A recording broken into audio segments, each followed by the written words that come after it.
Wall Street Memes Casino, I'm fine. and Sportsbook. Gareth, why have you got your hand on the steering wheel? Because basically an alarm went off on my phone and it was like the police pulling me over, but it was Hot Fuzz KUGAN CASSIUS pulling me over for an interview. I am parked. My both hands are on the wheel. I couldn't be driving with them on this angle, just to prove in case there is any evidence required. I am not moving. I'm parked in Lee Broadway High Street. I've had a coffee. I was about to go paddleboarding, but it keeps raining.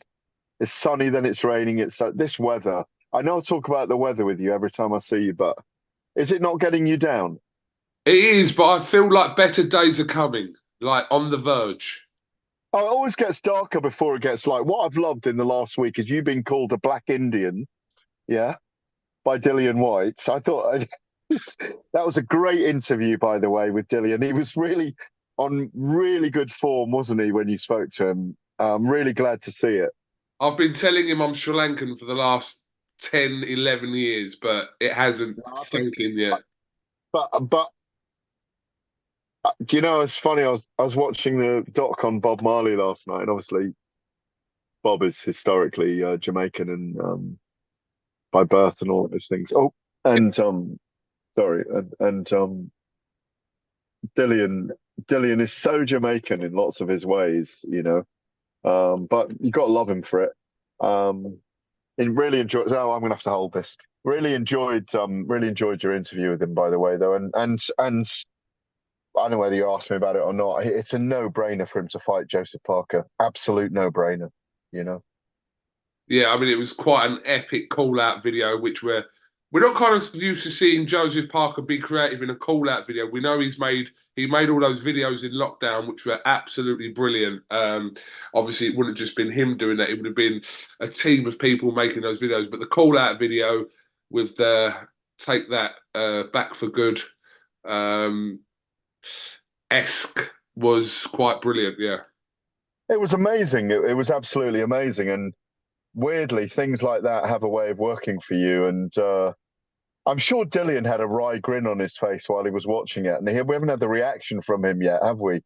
But I think, because obviously I think you spoke to Dillian on the Saturday night, but I don't think it was prior or post the fight. I think it was prior to the fight, wasn't it? No, it was post-fight, but it was literally just a reaction to the draw between Fabio Wardley and... That's right, it was a reaction. But, you know, Joseph Parker's video came out 24 hours later, and for Dillian's career, it makes absolute sense to fight Joseph Parker. He's the number 4 in the world now. It's a massive opportunity. I favour Parker in that fight, but if Dillian was to pull off the spectacular and knock him out again, or drop him and knock him out this time with his magnificent left hook, look where it leaves him. It's a Joshua fight next, isn't it? You know, so I expect that to be confirmed very soon. I think they've been working away on it. I don't know this, but I think they had been working away on it behind the scenes.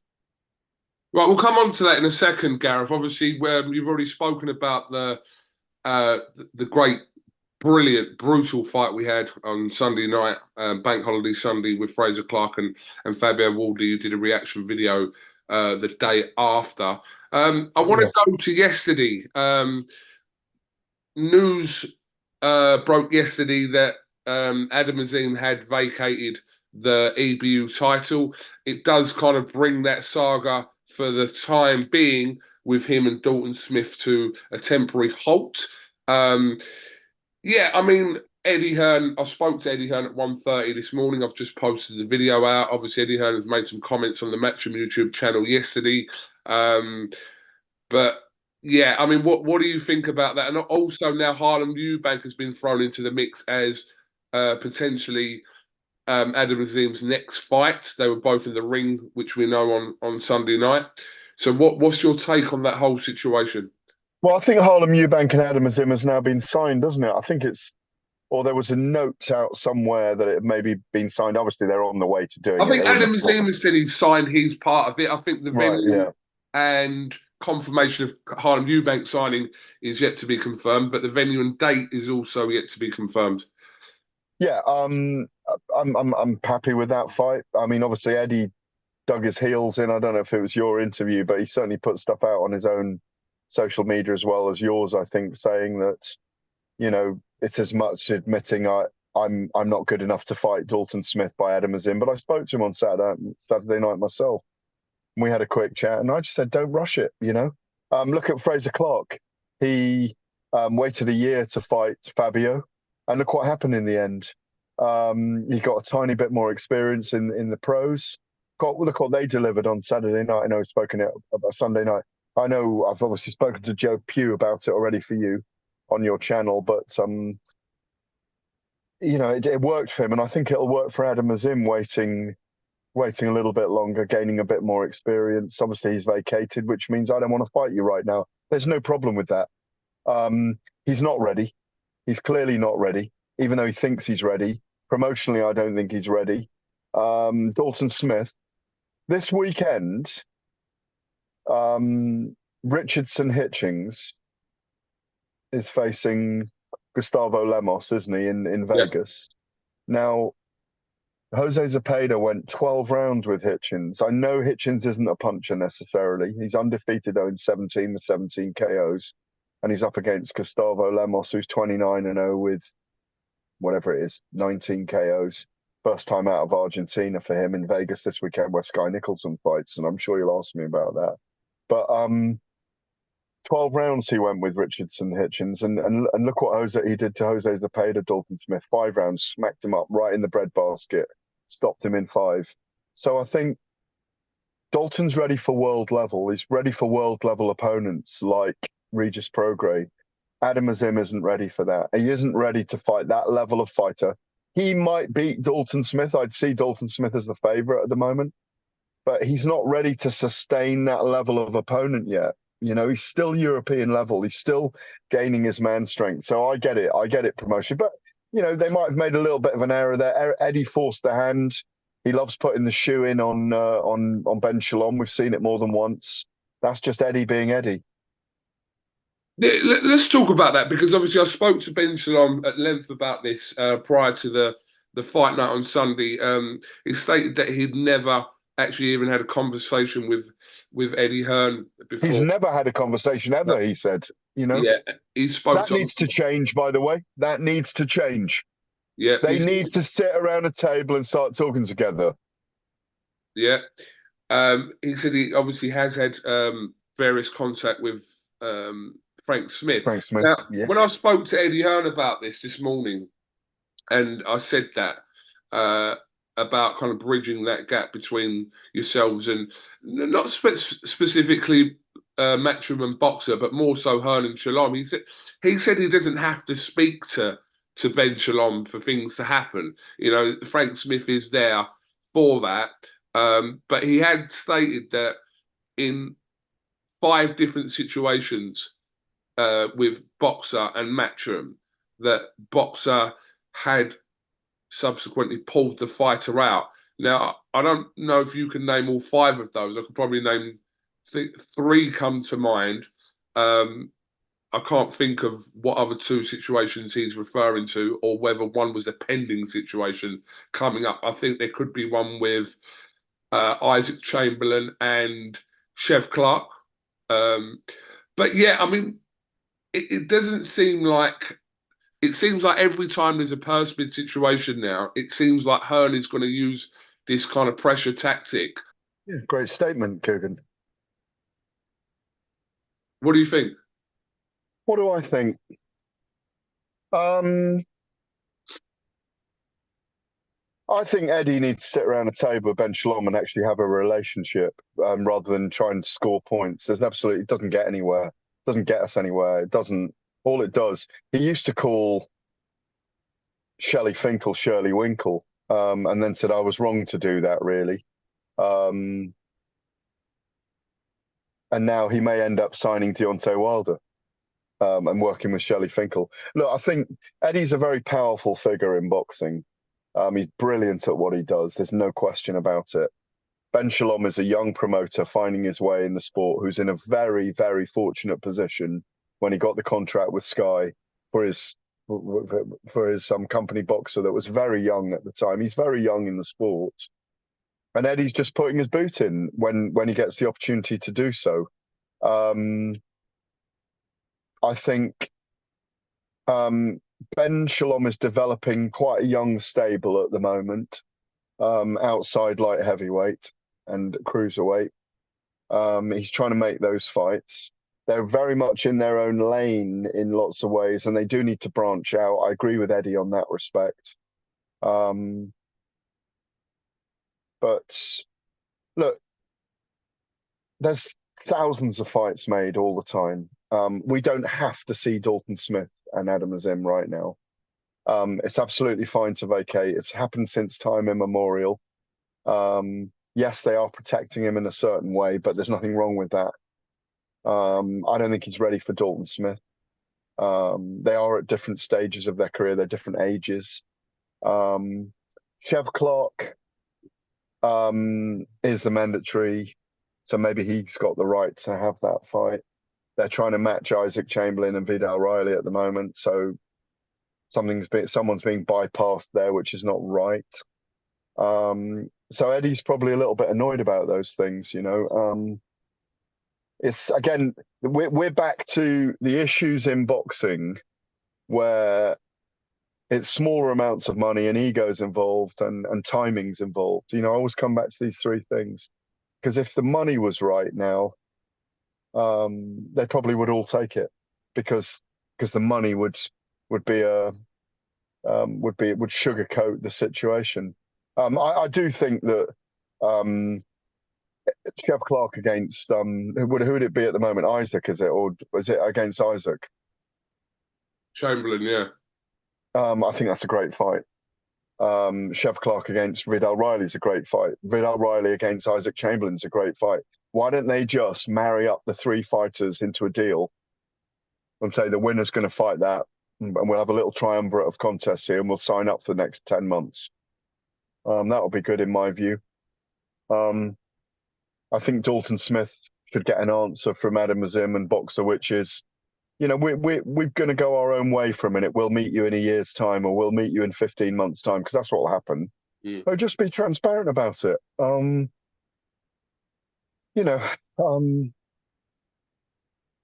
these are the scenarios that always occur when the money's not right. You know. So it's just one of those situations. It's the way boxing is. And Eddie loves to play the top dog, and he doesn't need to do it at the moment with Frank Warren, because they're working together, and all their fighters are being paid really well, and they've got their own. Ironically, they're against each other, but they're on each other's sides at the moment. We'll have to wait and see how that situation. Maybe. What Ben Shalom should do is say to Eddie Hearn, right, we're going to do a show on Sky Sports, or let's do one on Sky and one on DAZN, where we pitch 5 against 5. That's what I would do if I was in that situation, and create some heat, maybe, if they've got the right personnel. What do you think? Well, I think everyone should just fight each other. What, regardless of where they are in their careers? It's never happened. It's never happened. Well, it hasn't happened in our time. Even Floyd Mayweather's career was carefully manicured at the end.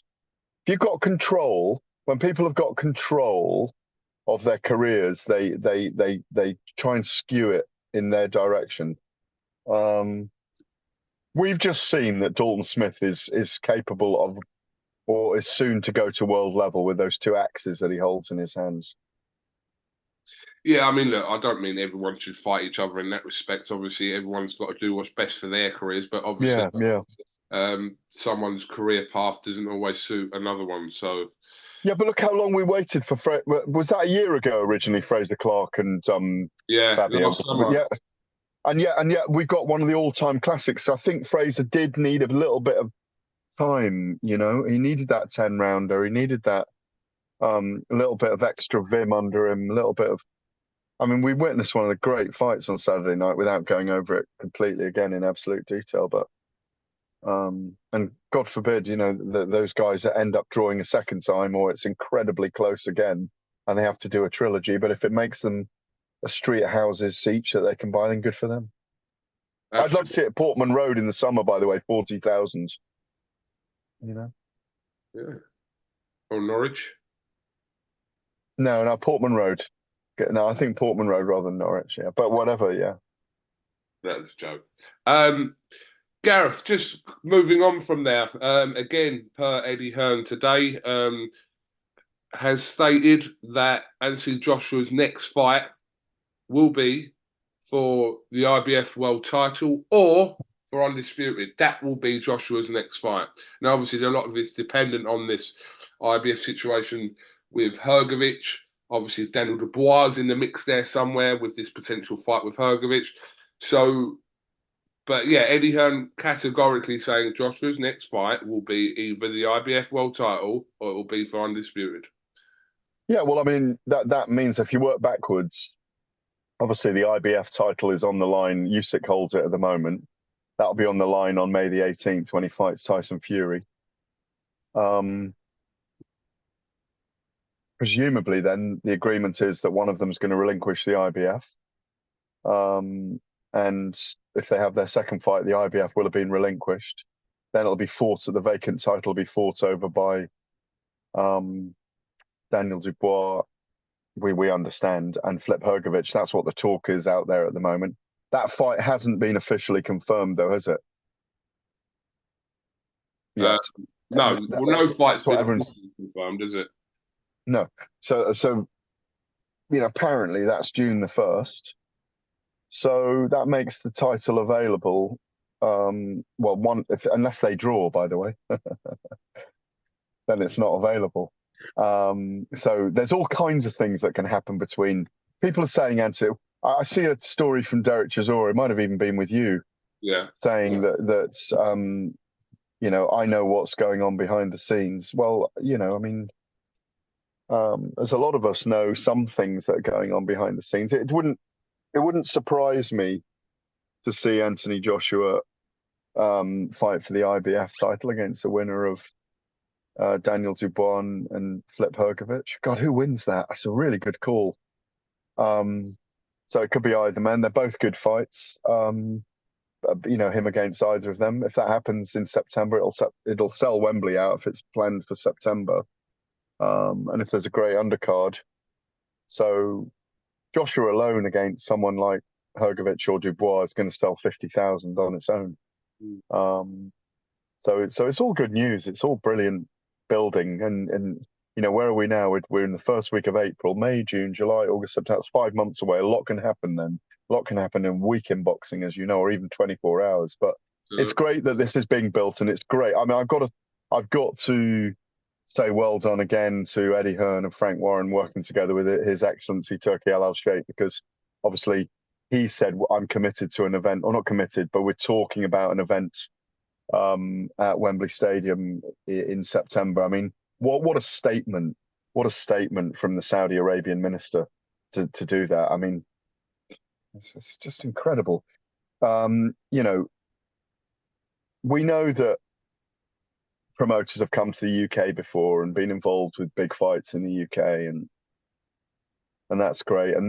But Deontay Wilder never did with Joshua, and that could have been a Wembley Stadium fight. And it's all happening now, and it's great news. And it looks like, I mean, again, it's not confirmed, is it? But there's lots of rumors out there all the time that the Zhili Zhang and Deontay Wilder is getting closer. Some people are trying to confirm it, but it's not confirmed as far as I'm concerned. I think in a couple of weeks' time, or a week and a bit's time, I think we'll find out what that card really is going to be on June the 1st. I'm happy with the undercard for Fury-Usyk. There's 4 main events there. If they were on other cards, what a month though, Kugan. What a month, early May to the early June. 4 undisputed male titles. Macho es muy bien, tío, es de puta madre. Yep. Well, translate that for our non-Spanish. I said it's fucking great that we've got 4 undisputed titles in a month. Macho. Absolutely. It's incredible. I mean, can you ever remember that all the time you've ever watched boxing? No. No. I can't even think of when there was a time when there was 4 undisputed titles in a month. No, Well, if we got one, we were lucky in a year. Well, there was a period like that. I mean, it's changed a little bit recently, but it's quite extraordinary, really. Quite extraordinary, quite extraordinary.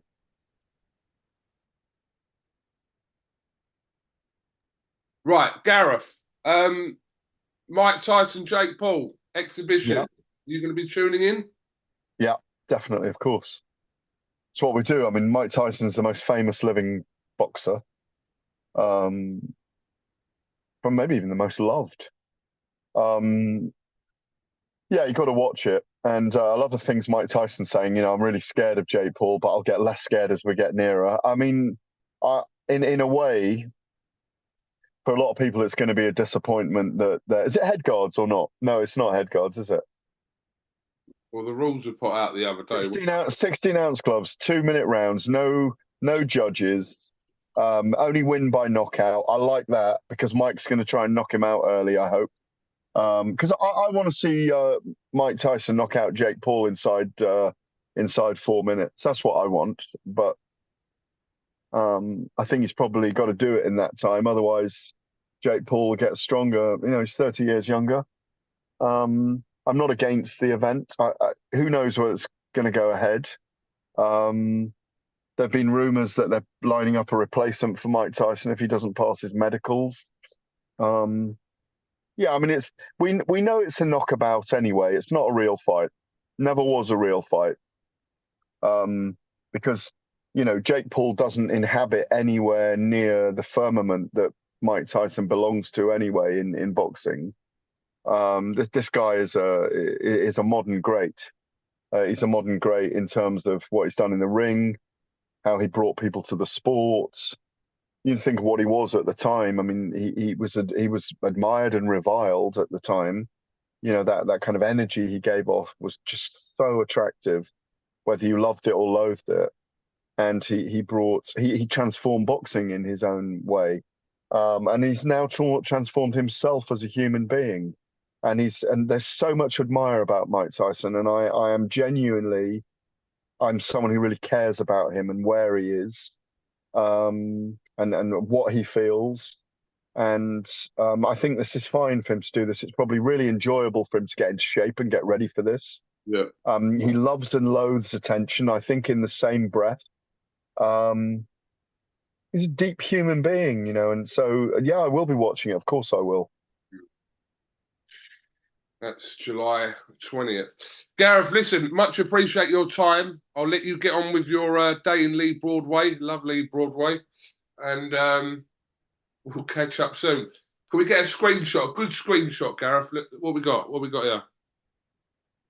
We're doing a good screenshot. Let's work on one. Hang on. No, you just got to pose and I'll get the screenshot. I know, but I've been holding my camera, my phone the entire time, so hang on.